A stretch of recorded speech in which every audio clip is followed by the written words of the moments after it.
your name on the flyer. Would that be straight to your mind?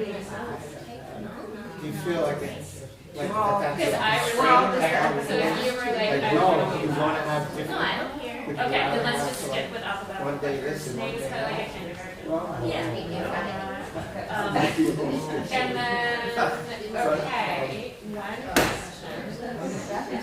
The chapters are Like everywhere. there are days when Yes. I'm like very happy.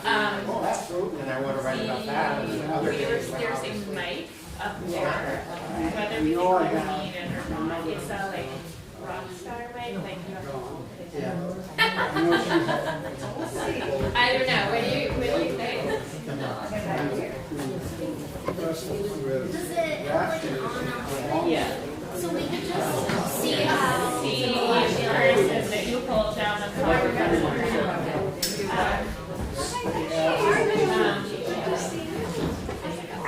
Hold it and then on. So, welcome. Take your time. Everyone's just coming in. Yeah.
And then we also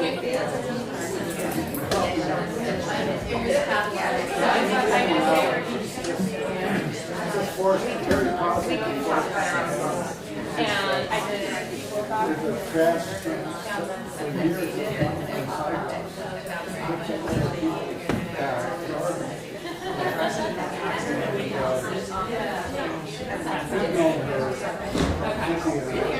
one more time. So maybe each person that's like at the end, like when at the end, when I get She quite often comes in on Friday.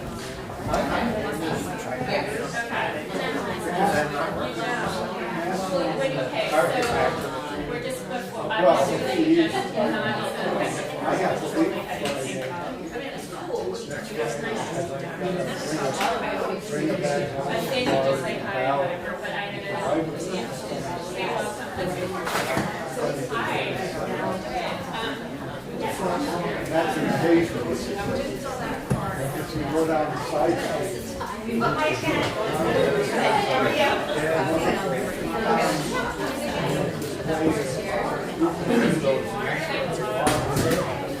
Is that the building right next door? So you shut off, you're looking at the side.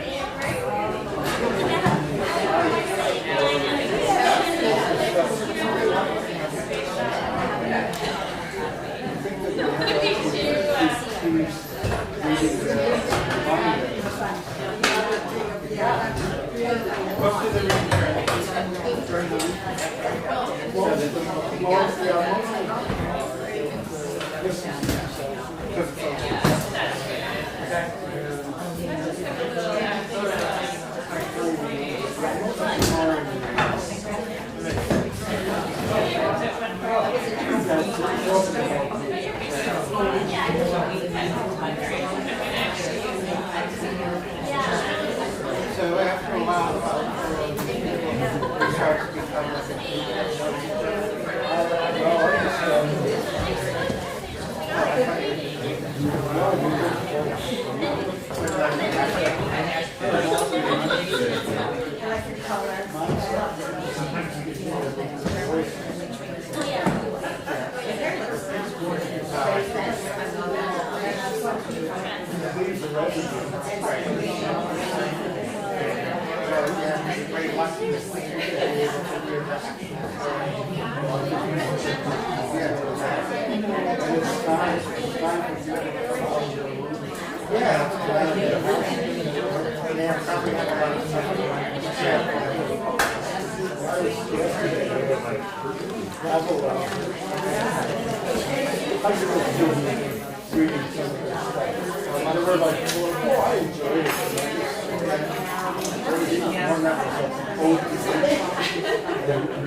Hi. Welcome, everyone. Thank you so much for coming to Seen and Unseen, Poets in Conversation. I'm Diana Whitney, and I'm going to do just a brief little welcome introduction, nothing formal, not maybe like you're used to in literary events where I read everybody's bios. We're actually not going to do that. We're going to go in alphabetical order by first name. So Allison Prine will start, then Bianca Stone, then myself, Diana Whitney, Elizabeth Powell, and Karen Gottschall. So this is the eve of the total solar eclipse. We're going to be doing reading thematically and traversing themes of presence and absence, light and shadow, illumination, and maybe whatever the opposite is, and seen and unseen. And then after we each read, which will be, pretty brief, maybe 10 minutes per poet, there'll be an opportunity for some audience Q&A, or the poets can also have a little Q&A among ourselves for a few minutes. And then we'll send you back out into the sunlight. So thank you all so much for being here, and please join me in welcoming Allison Prine.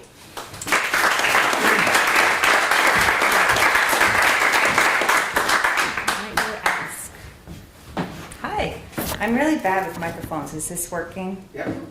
Everyone can hear me? Thank you so much for being here. It's so nice to see all of you. This is a special reading for me. I appreciate being a part of PoemCity, which I think is such a wonderful event. And this is a special reading for me because actually this group of poets, every single one of these poets are particularly dear to me. They have been my inspiration. They're uniquely talented, brilliant writers, and have really supported me and inspired me and mentored me in my development as a poet. So it is like a huge honor to be here with them today reading. Other reason why this is really special to me is because this is my first chance to read from my brand new book that just came out like last week. Loss and its Antonym. This book just got published, and you can buy it on Amazon or from the press. I haven't actually gotten my own author copies yet, so I couldn't bring any to sell to you. But they're in the world. They're coming out, and hopefully I'm going to plan some kind of a launch celebration in the next month. Stay tuned. Come and celebrate with me. It'll be fun. So I'm going to start with the first poem in the collection. And again, thank you, Diana, for making this happen for us. The first poem I wrote, it was the first winter of the pandemic was bearing down on us. And it is called Before the Time of Distance. When I didn't hunger to hear the small talk of strangers, words handed off like buckets in a fire line, serious thoughts confided to an infant, 100 rains across the surface of the sea, my mother's silhouette against my night window. The season moves towards us like a lid about to close, a dream of a white field, moments before snow, build up within us like a sob. Just occurred to me, I don't know if I silenced my phone. Okay.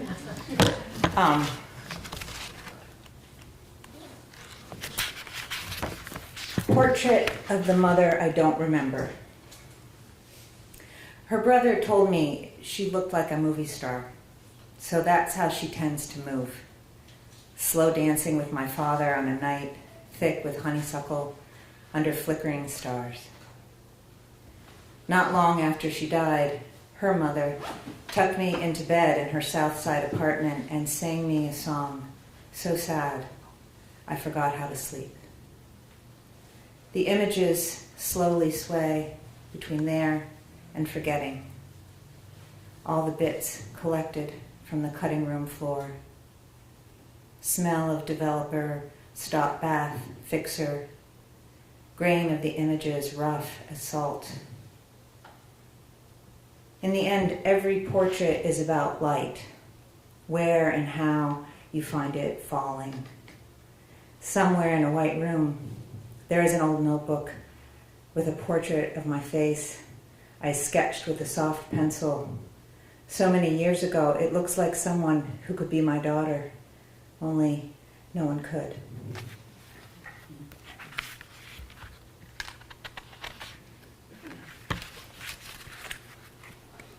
Drive home. From the passenger side window, I spot a bald eagle, shifting in high, bare branches above stiff, brown fields. We are trying not to talk about the family or the past. Sky finally clear after weeks suspended between rain and snow. I see an old brick house in the rearview mirror, a half-finished renovation, with torn blue tarps thrashing in the wind. A year before he died, our father took us to an aviary where an injured bald eagle was brought to recover and sat, flightless for years, in a glass enclosure. What does it mean to be rescued? Let's pretend this isn't a memory, or a cage, or a house cold with sadness. An eagle can live 20 years longer in captivity than in the wild. In one version of my life, no one left the house, and nothing happened to us. So everything happened within us, and it was just as bad.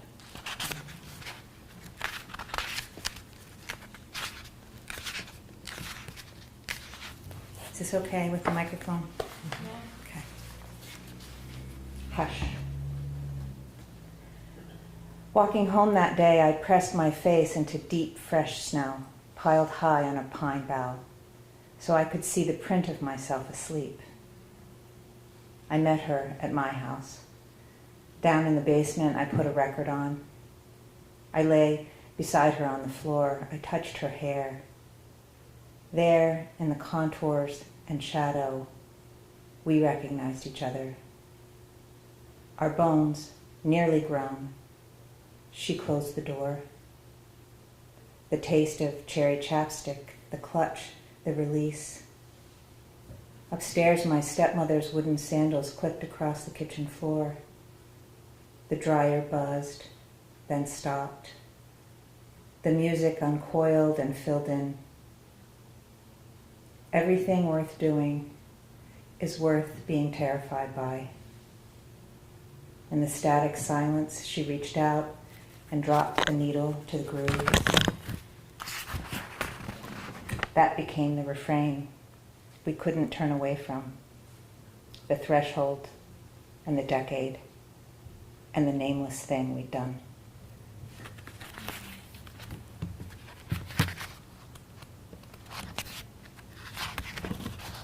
Inside, this hour, 100 snow geese landing in a field. Inside the field, a barely perceptible intake of breath. Inside the breath, a cathedral of doubt. Inside the doubt, a shrine of broken watches. Inside the broken watches, an hour, this hour. I'm going to read one more poem from this book and then end with the poem I wrote last week. Far North. Spring rolls in hard, swift, brash, heedless. Box elder saplings, blackberry, and burdock break ground any place we leave alone.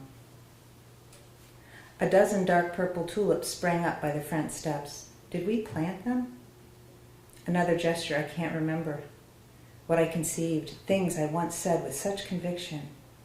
How I got from there to here. I am not the person who moved here from Pittsburgh decades ago, but I feel her inside me. Earnest, righteous, drowning in want. I find a broken blue egg in front of our house, and I want to ask my wife if she believes it is an omen of loss or beginning. Sometimes I find her crying in the shower, and I'm struck by all I can't take from her hands, like the water running between them. So I've never done this before. I did want to say, though, I can't sell you my new book, which I wish I could. I do have copies of Steel, which is my first book back there, along with Diana's book and anyone else who brought books if you want to see me after. So I've never done this before. I'm reading a poem that is so new that it looks like that. I don't know what came over me, but it's like a eclipse poem, so why not? Where will we stand when the sun goes out? I want to hold your hand. Our names are inscribed together on a gravestone. It didn't seem strange when we did it.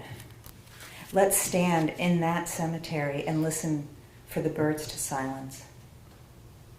Wildflowers on the forest floor know their time is before the trees awaken. The forest floor brown with things that have been sleeping, shed, or died. I will never run out of awe or sadness. Last week we walked the empty shore for miles in a mist and fog, you bending to move the surf clams back to the water. I will never stop being washed over by your goodness. It was just us, the surf clams, and 2 coyotes at Herring Cove. I was pulsing with fear and wonder, sand and fog, worship and numbness. A surf clam can live up to 35 years, so it must be glad for your gentle gesture, as I am. There are warnings that during the eclipse, there will be no way for the emergency vehicles to reach the emergencies, or for the phone calls to touch each other in the crowded channels to the sky. Loving you this much has always terrified me, even before that first touch that changed my body forever. The coyotes stood and watched us, watched them, us all asking each other the same question. Thank you.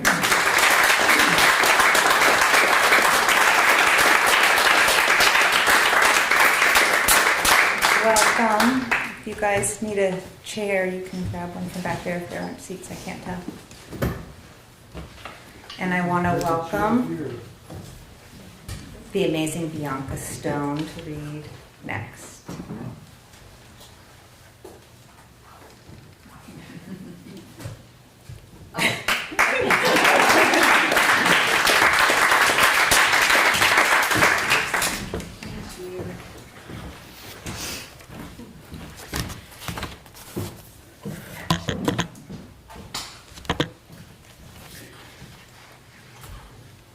Need 3 hands. Yeah, no.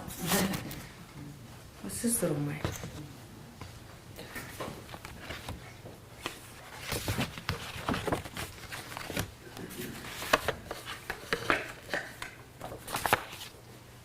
What's poetry like?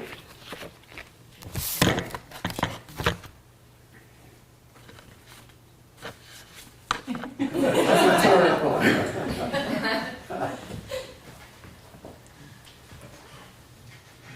Poets play the winter tarantella, making love in the midnight hours on a white iron bed like a dog skeleton, distinguishing the essential and unessential moments shared between ordinary lunatics, and screaming over a bird in an apple tree until an elegy has to be written to resuscitate the relation. Those who look towards the depleted wildlife of their neighborhoods with tragic relish, to see somehow ourselves disappearing about ourselves. Once in New York City years ago, the internet technician finally arrived. His teenage apprentice stood in my living room over a Transtromer book, and he said it looked kind of cool, and he wanted to know what it was. Poetry, I said.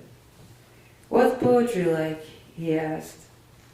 And the treacherous inadequacy with which one finds oneself explaining in a few loose, deficient words something with lungs and no face, the immortal freak of language you haunt and hunt, which is the original state of language you're trying to get back to from within, poetry, whose rare geniuses come as bittersweet, suicidal explosions on the tongue, randomly felt during long, tedious meals, award-winning, but already forgotten, all the emoting of unanalyzable fragments, all the surrender and detonation of precision and reckless insight and references to hidden wisdom in Coke cans, conversations across time, and slips into truth, and obscurity of thought, altogether blissfully the form itself at its best, a string of dreams in the waking life, overlaid like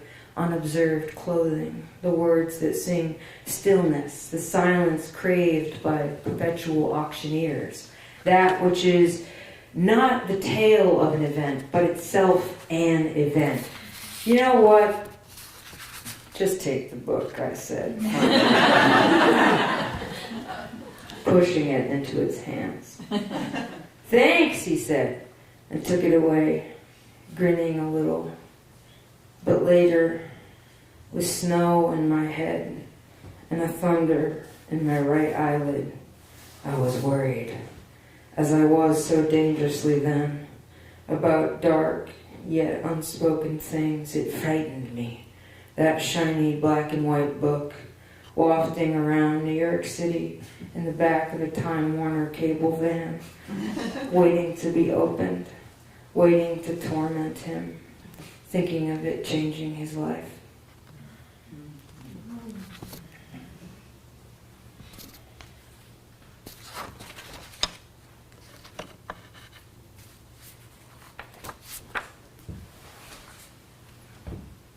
So this is a really new poem, and it's called Memory Palace, which I think we all kind of know what that is.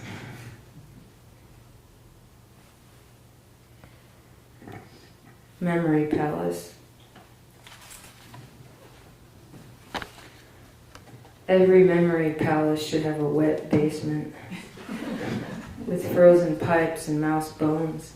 Every memory palace should have my childhood basement at the dead end of Elm Street, with its rotted beams and dirt floor, where we stored a mannequin named Greta, who scared us shitless every time we went down to reset the hot water tank. Greta, purchased from Paquette's department store closing sale in 1999. The same store my feet were measured by those amazing people who used to be in the world, who knelt down in front of you like supplicants kissing the feet of Christ, and pressed your big toe through the leather and told you, just walk around a little, see how it feels. Everything khaki and ketchup red and frosted glass. Santa Claus lived there.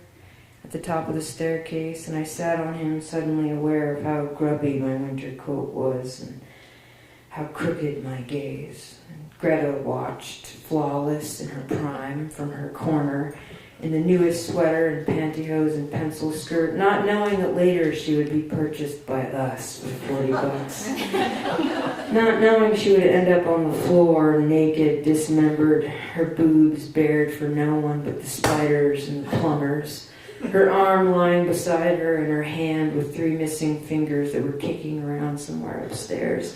I have no memory palace. I have tomato paste cans bloated on a sagging plywood shelf. Memory, my botulism exhibit, my lockjaw, my declawed cat. Come over and you'll trip on a cement statue of a cement bag that got wet before it was even opened, all its creases perfectly preserved. When I look back, there's an axe in my head and a ripped tarp line over me. There's a white mask hanging on the wall with no eyes. Just more wall looking out. So angry, it's frozen in a red, toothy smile, guarding what can neither see nor hear, let alone remember, let alone make a palace.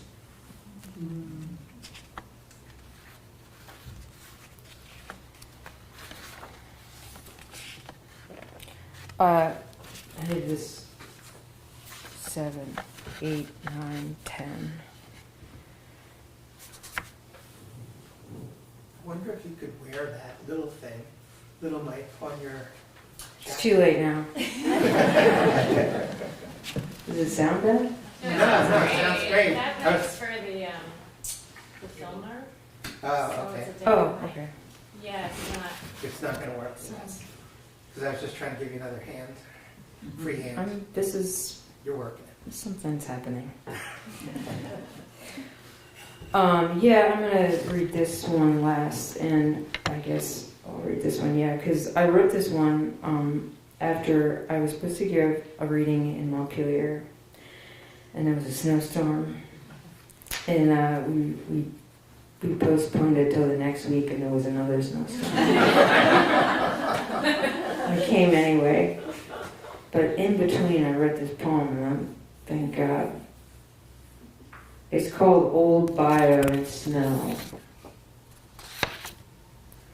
There's always a snowstorm coming, and I'm always booked at a cafe on the other side of the mountain, driving on bald tires to give another lecture on Hegel's vision of the infinite whole, and at the last minute deciding to lecture on wind and snow and their effects on newspapers.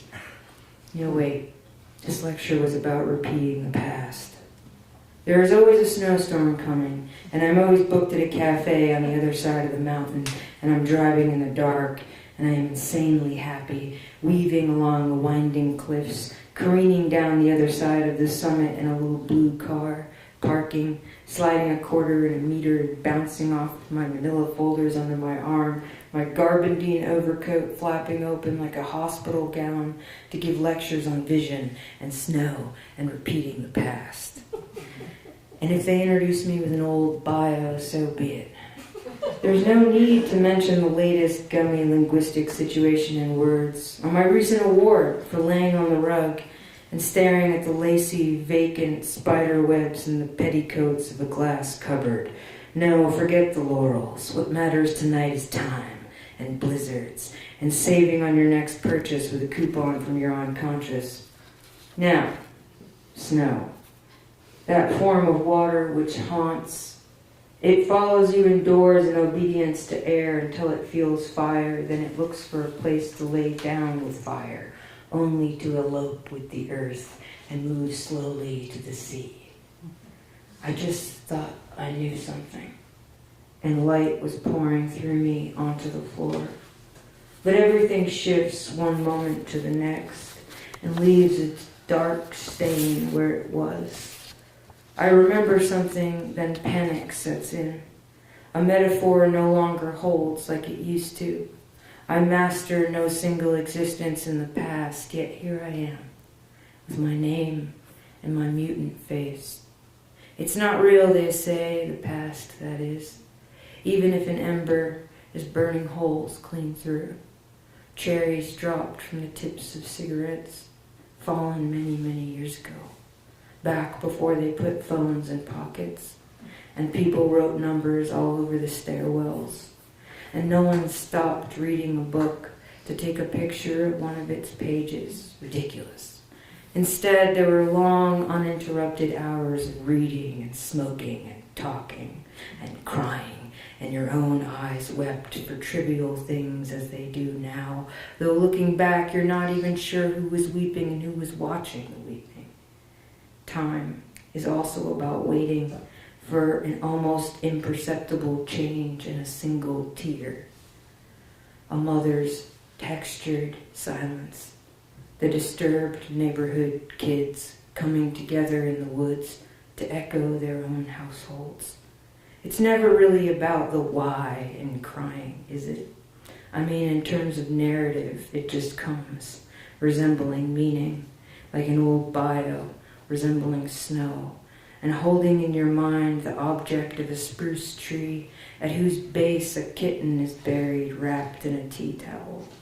And everywhere there is a white soil coming, carried sideways by wind and down by gravity, a pale inflection on its many cold lips. And it doesn't need to know where it came from, to know it is part of the whole, and it is snow, and it falls on your face and ends. Thank you so much.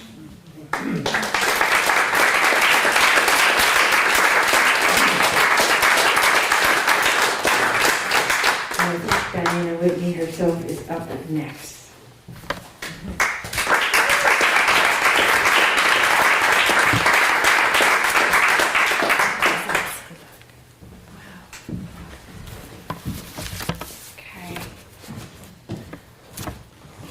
Wonderful poems so far.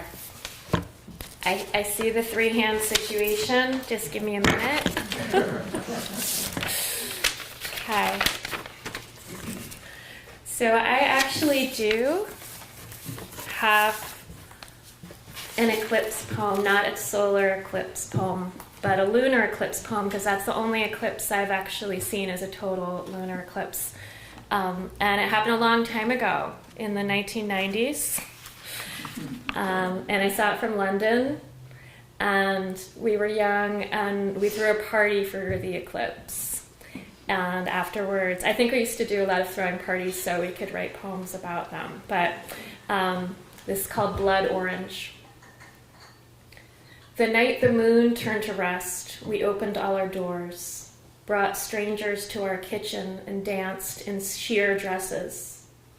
We wanted it to change us, the planet's shadow moving like a spread of iodine over white skin, unbearably slow, dulling the clean, bright round till midnight when it crossed back again. On my tongue, the taste of your lipstick, sweet and metallic.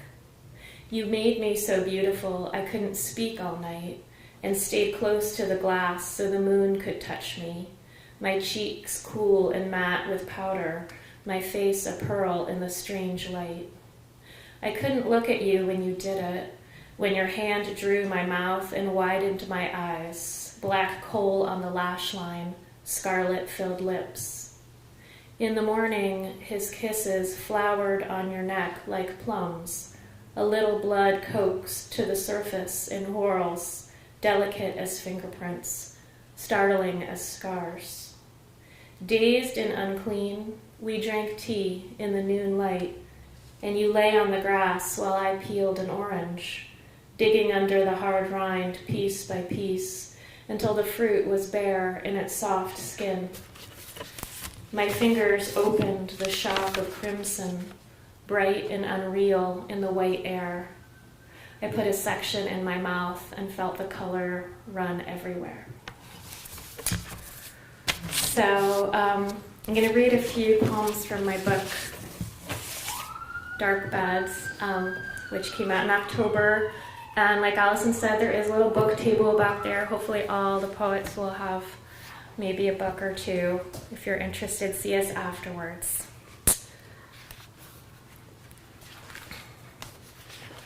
Geography. The house shuddered all day, trying to cast me out, but I would not abandon. The wind, ravenous gusts, arrived in gasps through chinks in the plaster, rattled door jambs, spit snow shards on channels of glare ice. A whole geography took shape in a king bed, vast continent of quilt where we played nice, turned and hugged the coasts. Caught in a net of half-truths, I thrashed like a landlocked panfish, slick with perilous hunger. And the story paid out its unseen line, thoughts unwinding in dark sheets.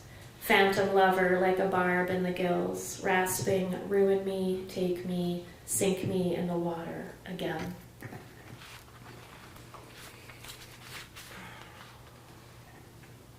I'm going to stay with the winter theme a little bit longer. And actually, Bianca's poem about the snow in Mount Pelee reminded me that one of the last times I read in PoemCity, it was April, but it came in just the most tremendous blizzard up from Brattleboro, but nothing was going to deter me from coming up to read. So this is in 3 parts. And sometimes I just hold up a finger, but I'm not able to do that, so I guess I'll say the numbers. Ice house. Hazard lights in the breakdown lane. 3 semis stuck halfway up Searsbrook Mountain. The state trooper bending to set flares on treacherous ice roads winding slow, east-west over the ridge where my mother is relearning how to knit. Her marled stitches furl into a ribbon, loose scarf for an imaginary child, another project she'll never finish. She carries the soft cowl from room to room, couch to chair, with the mystery she's been reading since August. 2. Why aren't the windmills turning when we pass? They raised the ridgeline, but those giant blades stand sentinel above the riddled snowpack. Tension is just trapped energy, the teacher says, rubbing the knot at the nape of my neck. I want to believe her. I breathe into the interstices. Imagine I'd be different with a different man, would soften like a rag beneath his grip. 3. Out on the meadows, the fishermen arrive in darkness, live bait in lidded buckets. They light the wood stove in the metal house, bore a hole through the ice, revealing the netherworld, murky reeds and black mud, the promise of slow perch in cold water. They hook a minnow below the dorsal fin, and it swims around the hole all day, tethered to an invisible line, battering the smooth walls. The only way out is to be consumed, the only freedom a mouth, darker and colder than this frozen river. Okay. I'm going to move into summer season. And I realized this, if I can find it. Oh, this is a poem I've never read out loud, but I was just thinking about darkness and light, and this has both of them. It's called Summer Solstice. Cresting the hill on a high tide of buttercups, daisies, Susans, a convergence of storms from near and beyond. You swore you would never be so free with yourself, but you were wrong. The strawberry moon waxed like clotted cream, and there you were again, loosening the girdle, twining rugosa in your hair, decking the blackberry arbor in a gauntlet of stinging nettles, rough thorns clutching your bare legs, but never mind. You're invincible in your silver link chainmail. You wove a garter of cherry stones and slid it up your thigh. You can survive for 3 days on dew and red clover. You cast a spell of protection on the forest gate and consecrated the ferns with your nectar. Little moon calf, let this run its course. If you let your imagination like a torch forgive him and keep burning, you could be curled in a sick room under crimson sheets, purging shadows through your pelvic floor, when out the back door and up the green path, there are crowns to weave, petals to pull, he loves me not, fingers quick and patient, parting silk from stem, the last one placed in the old hollow apple, where you offered the violet and lilac in turn, binding June's spell with 3 opium seed pods, a poppy bouquet in an iron horseshoe twisted with mint and lavender spires, drawing down the moon one more time, while the ferryman waits at the river of oblivion, holds his pole poised in the milk-dark balance, the questions drip-dropping like water in a cave, what you'll give up, what you're willing to pay. So I'm going to read a new-ish poem, not like written last week. That's really, really cool. Maybe there'll be an eclipse poem next week. I don't know. But I actually heard this poem has the International Space Station featured on it, and the NASA's description of part of that description is a complex of laboratories and habitats, which is the title of the poem.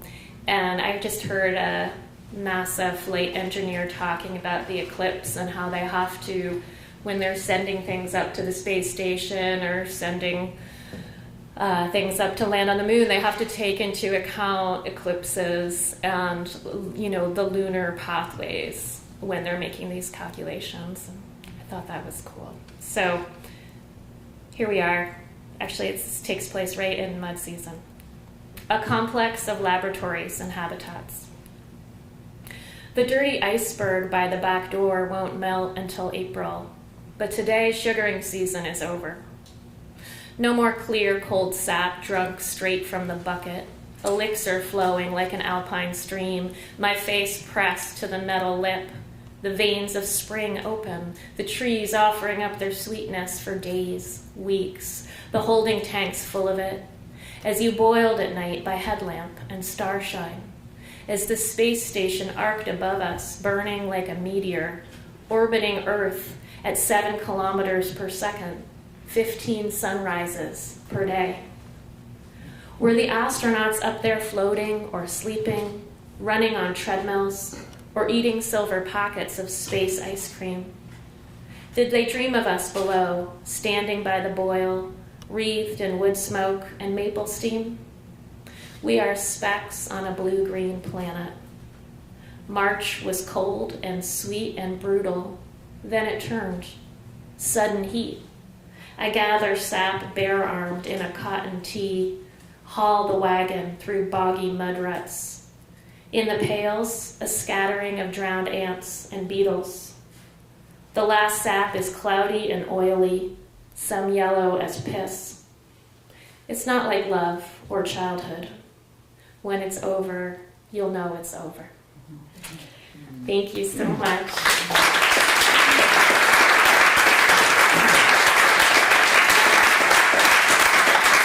Please welcome Elizabeth Powell.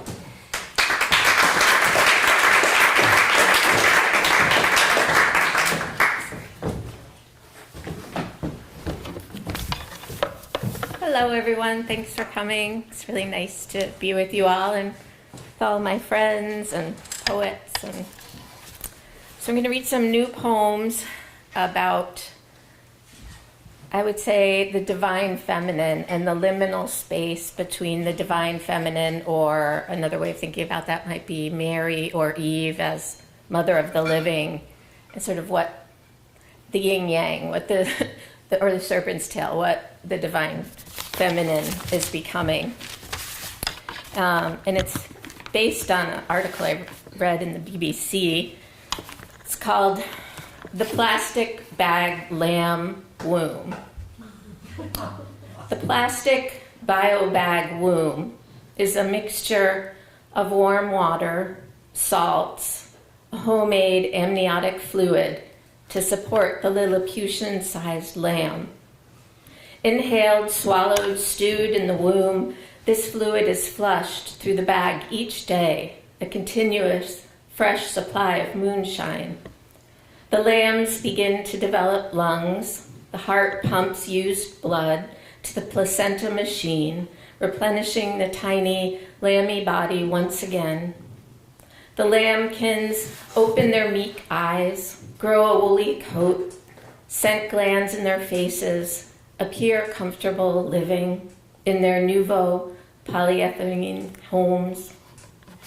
After 28 days released from their bag, they breathe on their own in the lab. Then the long lead to the slaughter room. Only one lives, a favorite of the janitor. The others are killed by injection in the jugular after a shearing, so the researchers can see exactly how beautiful they've grown.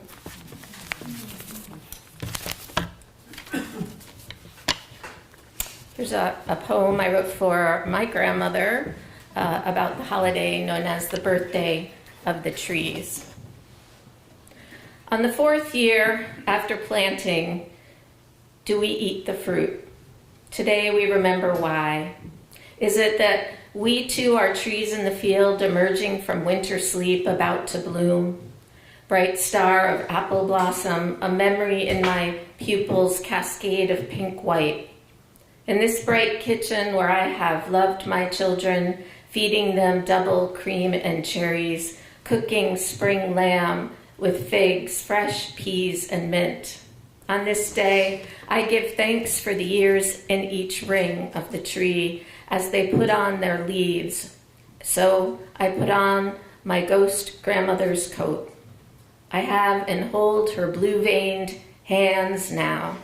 In the old country, she did not celebrate her birthdays. Her only certificate, the tree of life. I head to the upper orchard to read the sacred text of bark with these hands she has lent me.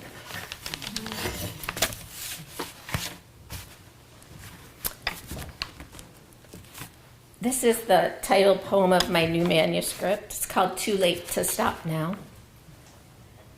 This week I dragged the Christmas tree out like a corpse. I was homesick for mutual assured destruction in 1985.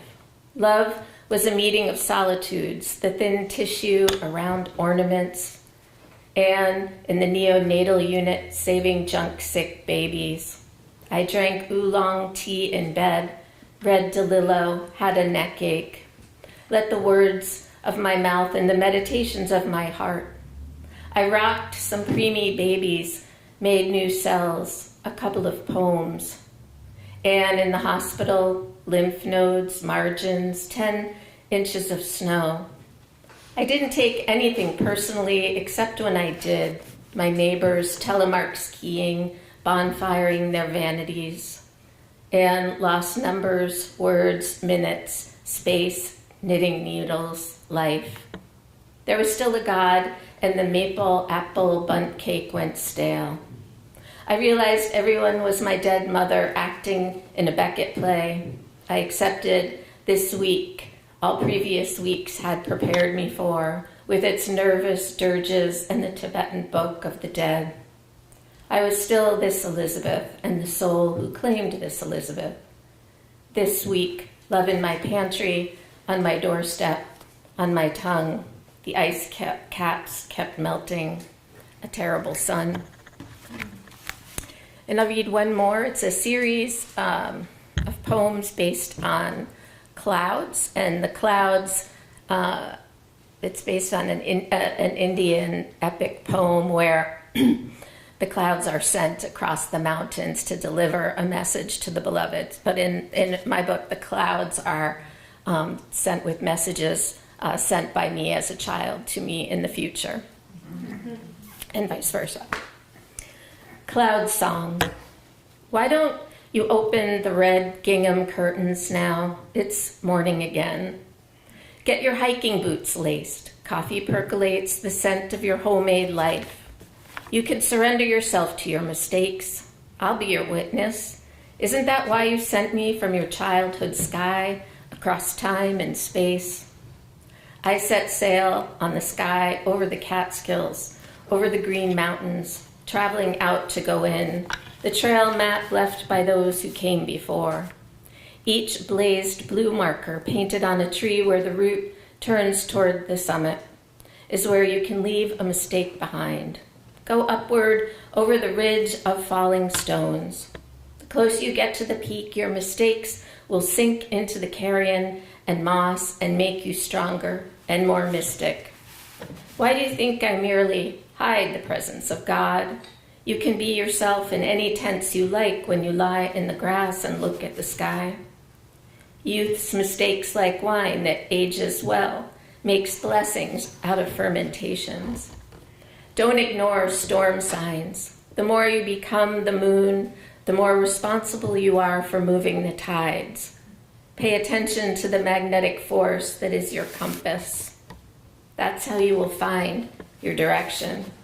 So stop trying to understand the difference between obsessions and prayers. Where has it gotten you? So, thank you.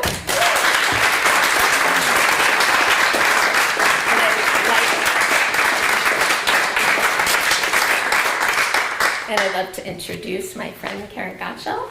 So, please help me welcome her.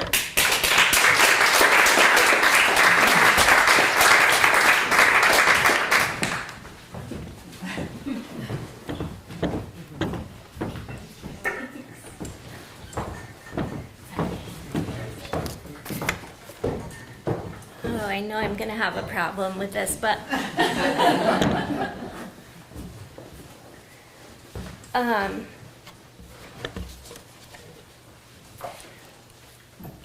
I'm super delighted to be here and to read with my friends. It's been really beautiful to hear your work.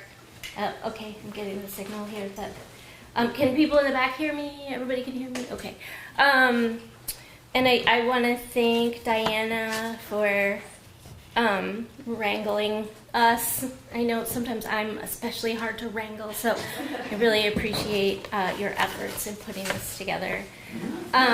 So coincidentally, the manuscript that I've been working on, I have a couple of manuscripts I'm working on. One of them is actually called Eclipse Season, which I came up with that name a while ago, and this thing that's supposed to happen tomorrow was barely even on my radar at that point, so I'm not trying to monetize or sell out or anything like that. But anyway, I think in some ways my poems lately are all about middle age, which feels like eclipse season in some ways.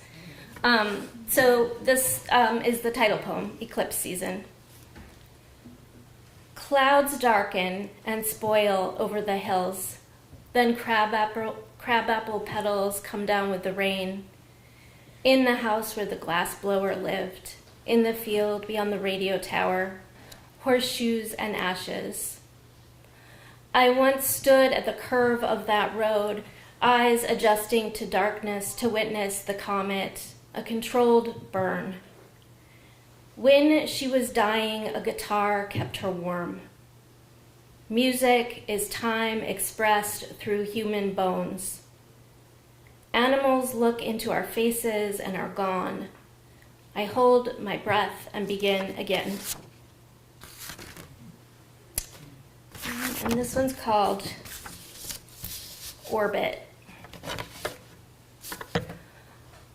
I knock about in my space station, a bean in a rattle, aging out of my high-tech suit.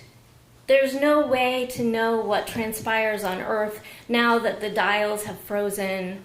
My few possessions, a silver necklace that turns my throat green, a pistol, and a pie recipe, though no apples grow in the exosphere. I remember long ago, back home, watching my mother on her own mission, her light moving slowly, cutting its curving line across the night sky's dome. I'd wave as she passed. It seemed so austere and important, that life in the cosmos. But I was pulled back to Earth by hunger and homework, then my own liftoff. I don't know how I survived so much weight, my rib cage a straining chariot. They call it long odds, the sound of drums. One can live a long time on static and broth. It's the loneliness that reminds me I will do my duty. From the porthole, my old life floats below that blue and distant curve.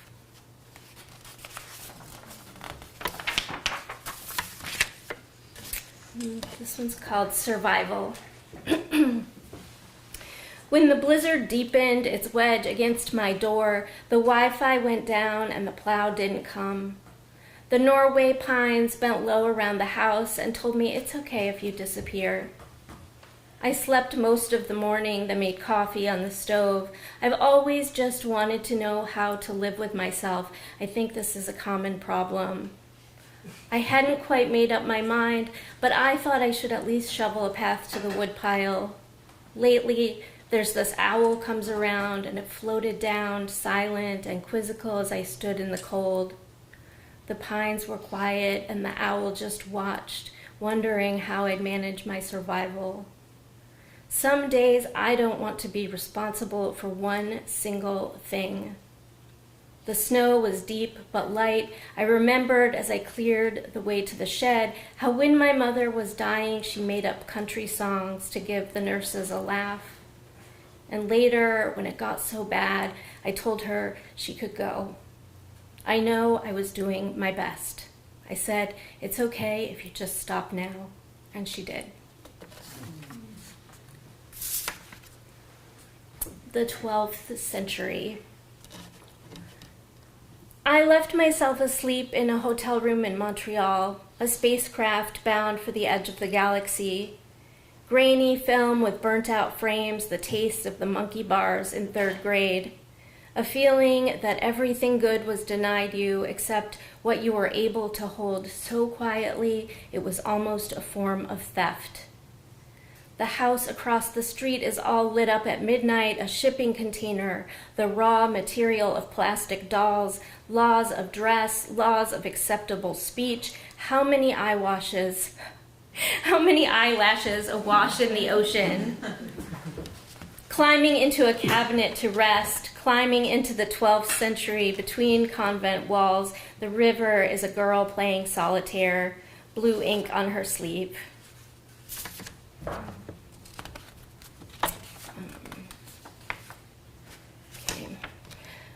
My tall grown son walks wordless past me in a dark field where crickets chirr and the wind carries a smell of burning wood. He wears a Spanish wedding gown, stiff black lace over whalebone cinched tight, hem scraping the dry scrub of the field. I watch him move toward a white ladder that rises higher than I can see. I think I could still follow him, and realize that is something I have always believed, even though I can't remember my son's name or what it was to give birth to him. I watch his still face behind the veil, the pale skin of his hands. I should go to him and offer the lemons from my palms. I should offer to climb the ladder instead. My strong son, this bride, so grave as he climbs slowly higher until his black gown vanishes against unbroken black above.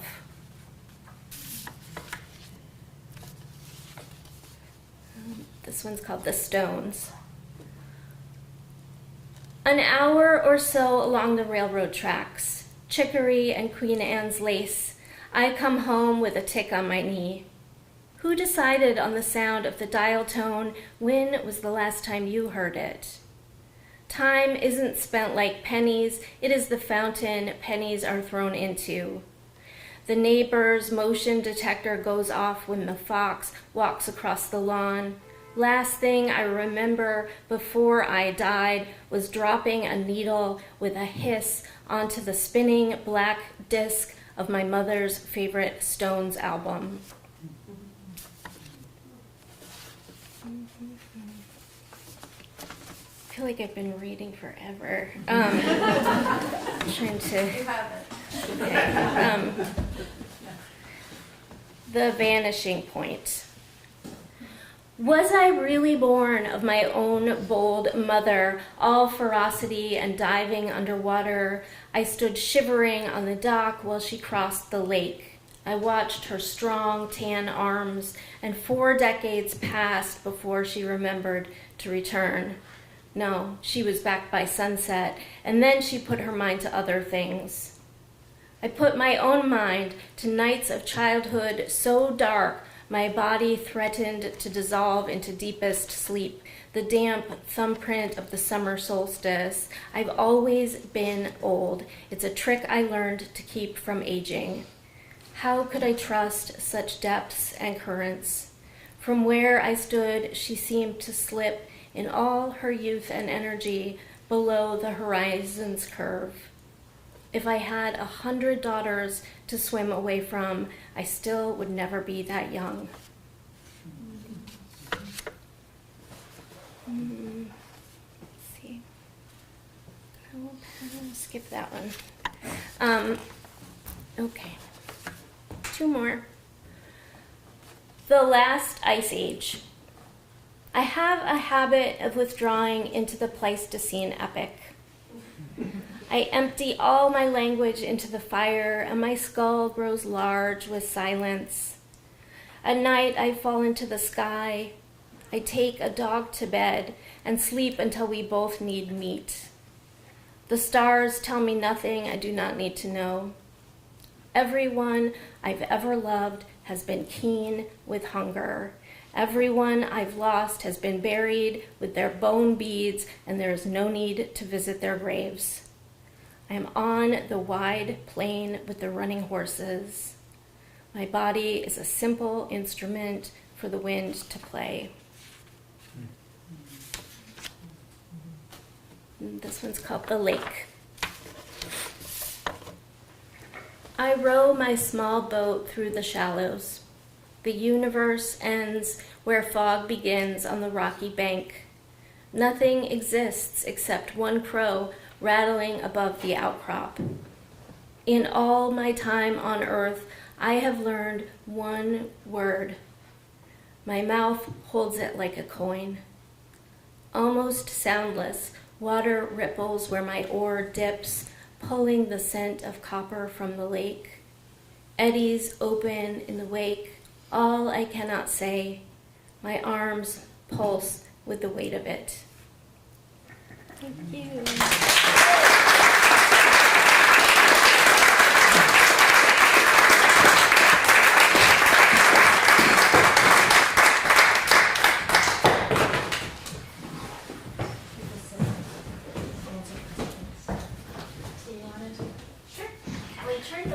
Oh, wait, I can turn it back on. Okay.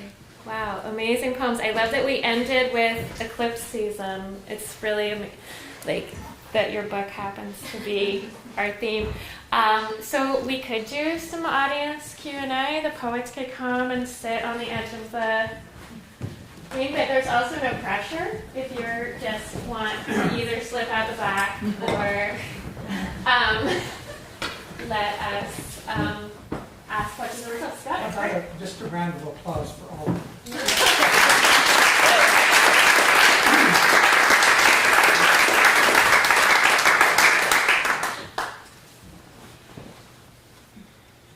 Does anyone have a question? If not, I guess I wanted to put out a question to the group, which was when you were thinking about poems to read that sort of loosely orbited this theme, was it challenging, or did you find that you almost had like too many that could apply?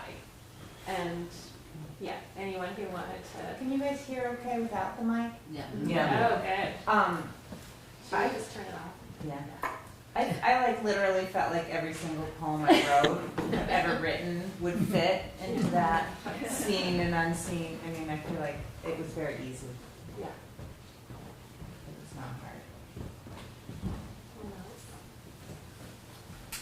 Yeah, I mean, I think the seen and the unseen are like probably the biggest theme for me in poetry, and it's taken a while to articulate that to myself, but poetry as like an object on the page is really like an incredible individuation process of like bringing this seen and the unseen together, and the inner and the outer world into harmony of a kind, and that reality of the unseen is seen in a way, but it still remains unseen, which is the incredible thing about what poetry does. And I mean, I didn't have to think. I had a newer poem that I didn't read just because I didn't have time, but like it was meditating more on the unseen idea. But I think, well, like the old Bio and Snell one, which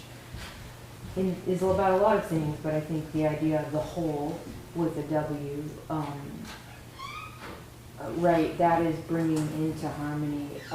We are, as people, like W.H. Auden said, the poem is like a pseudo-person, and I always think of that when I think of the fact that we are all pseudo-people, because there's so much unseen at work in our consciousness that to make it whole and seen, we need something like the event of the poem in relation to the reader, poem, and poet together. So, exactly.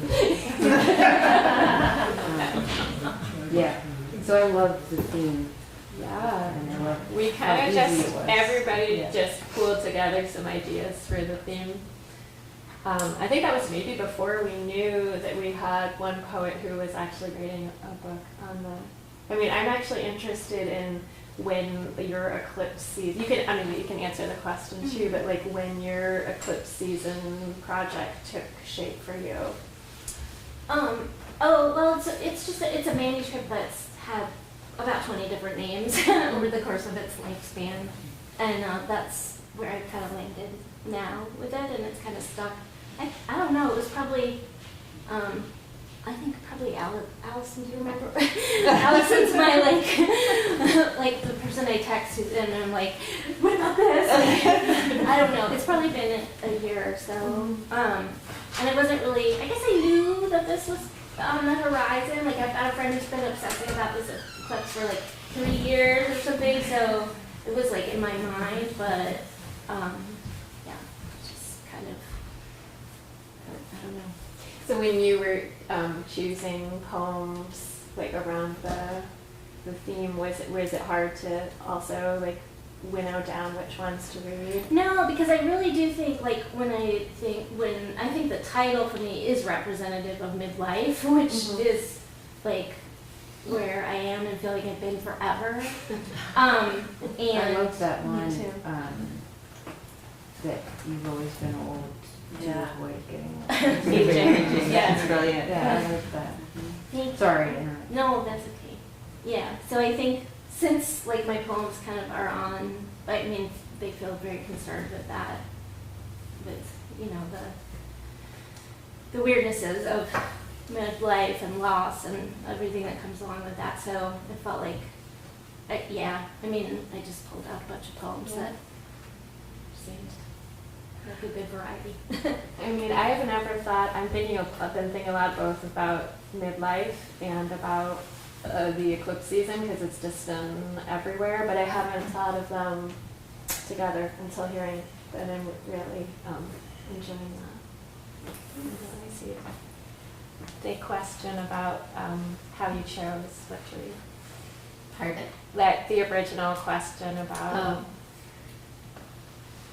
Yeah, I think a lot about the left brain and the right brain and how it's kind of a yin-yang and the things we want to say that our right brain can figure out, and then the left brain wants to just blurt out stuff, but the right brain holds back, and that tension.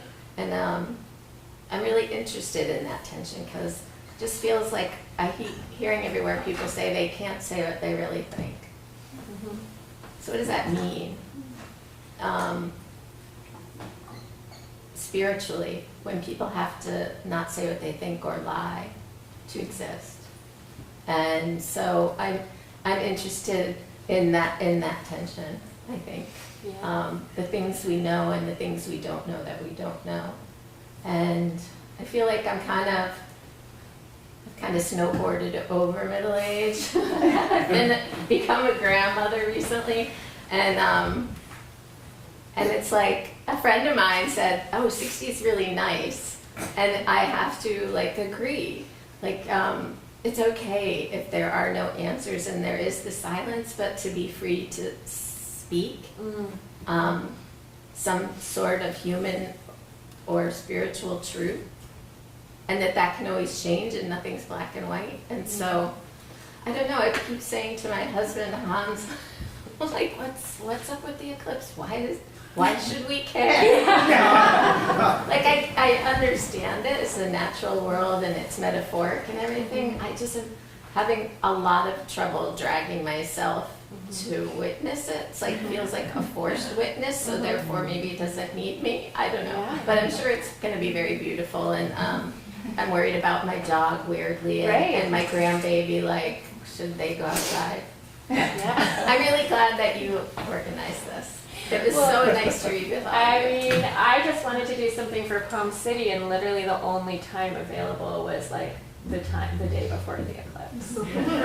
And I've been interested in the whole like media frenzy and the astrological meetings of eclipse season. Like, the astrologer I follow talked about it being a time of just wild instability and like the usual energy of things is disrupted. And I guess the ancients were very frightened of eclipses, and in fact it was not believed to be a good thing to go and witness them. Obviously that's not right. Probably blind you. Too. Right. Yes.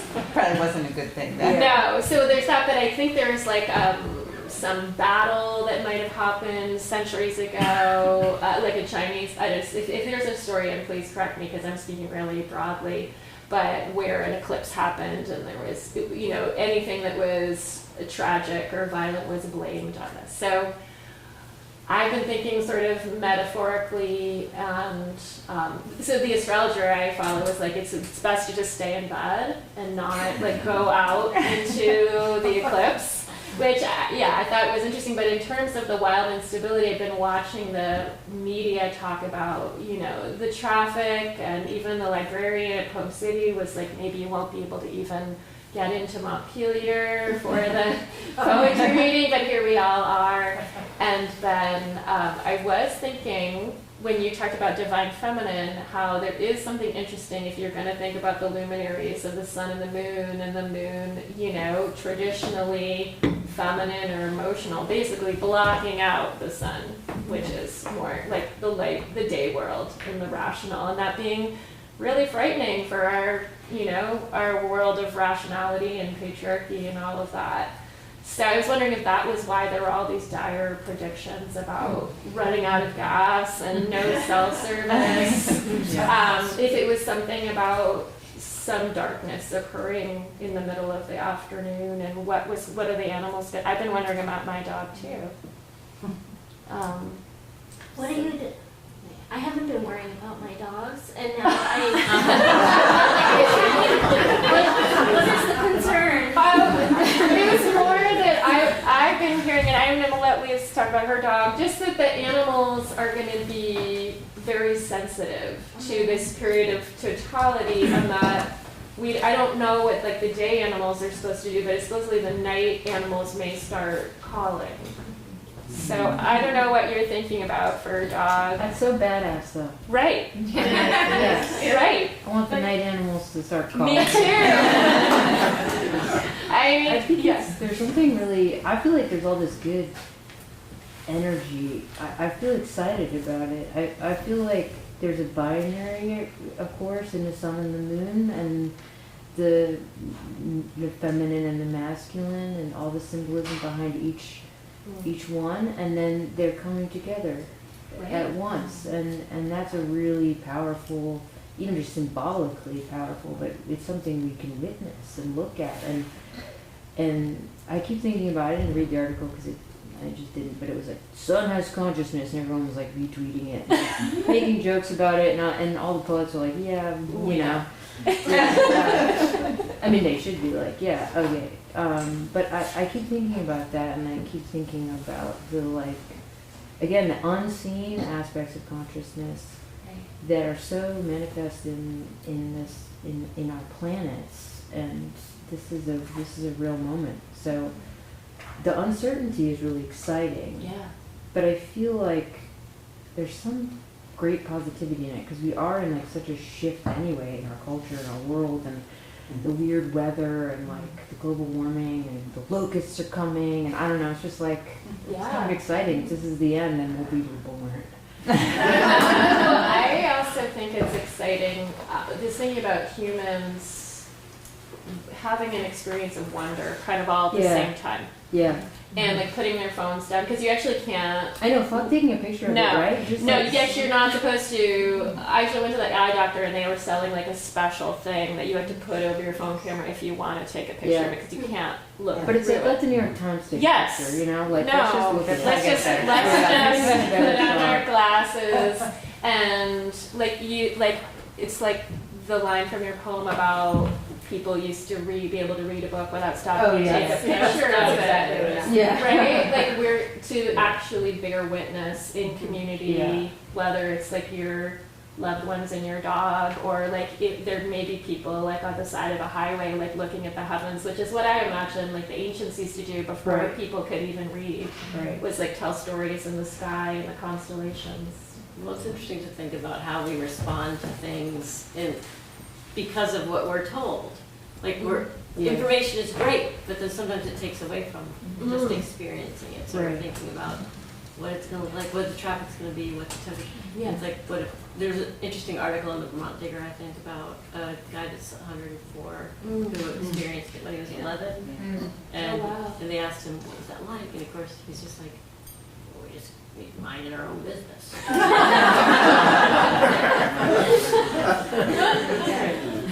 I had a moment today where I don't know how many other people have done this, where I took those eclipse glasses, which have been sitting in the house for months, and put them on and looked at the sun. Yeah. It's this big. It's a tiny little teeny tiny little thing. I want to do that. Yeah. It's going to be a very interesting thing for people who haven't done that to say, wait a second, in the newspaper it's this big. So there's going to be all this expectation, and then there's going to be some, I think, disappointment. I think it's going to be much, what I imagine is not, I don't know that it's going to be as visually interesting as it is going to be energetically interesting. I mean, it's like all the feelings of dusk that we live with these rhythms, and it's going to be like the afternoon, and then all of a sudden it's going to start feeling like it's cooling off, and it's going to feel like it's nighttime, and I don't know what we're going to feel like. How long does this last? I mean, Well, the total is a 3-hour span between when it starts to. I listened to this NASA guy yesterday, so he talked us through it, where the lunar shadow starts to cross, and then the actual totality when the shadow fully covers the disk of the sun from our perspective will really only be 3.5 minutes, but then by the time it crosses the other side, so it'll total 3-hour span. So it's going to get darker gradually, but I think that just this feeling of darkness coming and then growing and then momentarily to be dropped in darkness in the middle of the afternoon, and then the birds quieting and animals shifting, and I think we're going to feel all these things that we made. I mean, it's not like I think that much about like what is going on with the birds at dusk, but I think all of that is in our awareness. It's going to be happening in the middle of the afternoon. I hope I'm somewhere where I can hear more and not just be in a big crowd. But I think it's going to be something that we feel, and I don't know that it's going to be that spectacular in terms of like clouds. Then that's disappointing. It is okay. I think if It's dark, but your tiny sun will not be as interesting. a little bit of cloud is okay. The one in your glasses. That's it. I just wanted to tell you, don't worry about your dog. I instantly got anxious. Yeah. I looked it up. Okay. They're outside every day and don't look up at the sun, so there's no reason to think they're going to do that at this point. It's not like they want to emit a high-pitched squeal. Keep them inside. Okay. And also, I didn't get to hear all of this wonderful reading, but I'm really grateful for the last 3 readers that I got to hear. I just drove up here to see my friend Rick from New Hampshire because it's the weekend of the eclipse. Okay, well that's reassuring about the dog. Yeah. Yeah, so I asked my niece about her baby, and I'm like, aren't you, she's 2, and she's like, she's not going to look at it. No. A visual thing. Yeah. Yeah. She's like, I guess I don't think any like babies and dogs get All the blinded. babies like but- levitate. Yeah. I'm actually more worried about my 16-year-old who's a real risk taker. Right. It should be the kind of thing. Yeah. So. Wow. Well, thanks everyone. Are any other thoughts or yeah? I just had a question. I'm wondering where you all came from. Oh, that's right, because we didn't read bios or anything. Do you want to just start? And I came from East Middlebury. I came from Brattleboro, but I'm actually up in Craftsbury Common for the weekend. I heard your interview on WDEV. Oh yeah. And I remember you said you were going to be in Craftsbury. Yeah. Yeah, I'm glad That you was heard great. that. Good. Yeah, it was interesting because he asked me a question that I felt like he should have answered, which is like, why do we want poets to tell us about the eclipse? It's like, well, you want me? Yeah. Yeah. So, anyways, that kind of fumbled that, but. I drove over here from Brandon, Vermont, which is just over the Brandon Gap, Rochester area.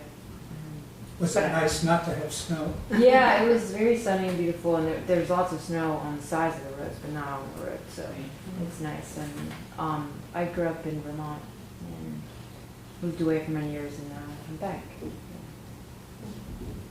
I came from Burlington today, but originally I came from Pittsburgh.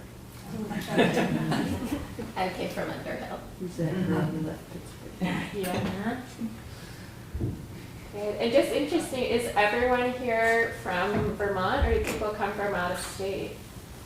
We're from New Jersey. Oh, great. Welcome. How about that earthquake? That was terrible. Okay.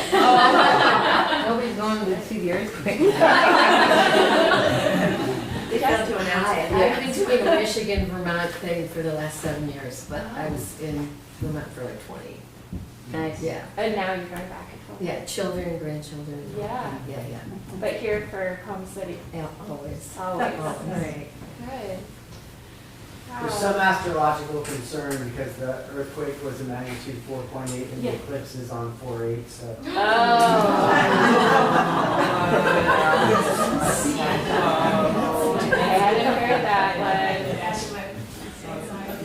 What's happening at 4.08. I have a little tip. There's a really amazing book for children called A Beautiful Moment about the eclipse. And you can, it's out of print right now, but you can Google and have somebody read it to you, and it's just really lovely if you're About a total solar eclipse? yeah, Great. a beautiful moment, and it talks about how we are experiencing it together, some of the things you all Yeah. said.